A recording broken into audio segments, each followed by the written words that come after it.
for small businesses, small local businesses, here's an opportunity. If I use some type of debt instrument, here's an opportunity for me to, instead of taking the money to one of the big banks, because small banks for the most part don't exist. Here's an opportunity for me to allow my community to play the role of the bank, right? So the interest payments that I return are going to be returned to the people in the community where I live. So not only am I going to be providing a benefit, whatever my business produces, right, whatever product or service is, that's going to be a benefit to the community. Not only, I might hire people, from the community.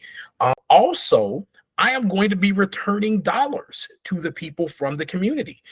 So instead of using, banks, here's my opportunity to bring together a community of people who live in the community, people who are my customers, people who are potentially my vendors, people who work for me, and allow them to financially benefit from the success of this business. And as you can obviously see, that is going to create a relationship, right, that is going to be good for everyone, right? So that capital is going to continue to circulate, within the community. It's going to continue to do good in the community. When I think about small businesses, especially at the community level, I think of two types of wealth, right? One of them is going to be the community wealth, right? So building a business, in a community, especially if it's an underserved community, where things may not be as nice as they are in other communities, right? So that business is going to be clean, right? If you have a business, you're going to go out there and you're going to sweep up the street and make sure that it's clean out there. You're going to make sure that the windows are washed, right? So that's the community wealth, right? And that's the value that you're bringing to the community.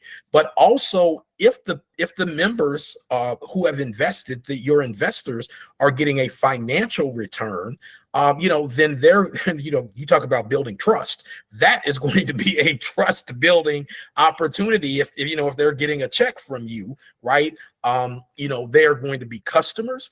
I mean, when you walk by a place, and again, this is something that I've had the opportunity to benefit from by investing in local companies, is now I have there's a piece of pride in me, right? I own this. I have some ownership in this. It's, I don't own the whole thing. I'm not the majority stakeholder, but there's some pride in that.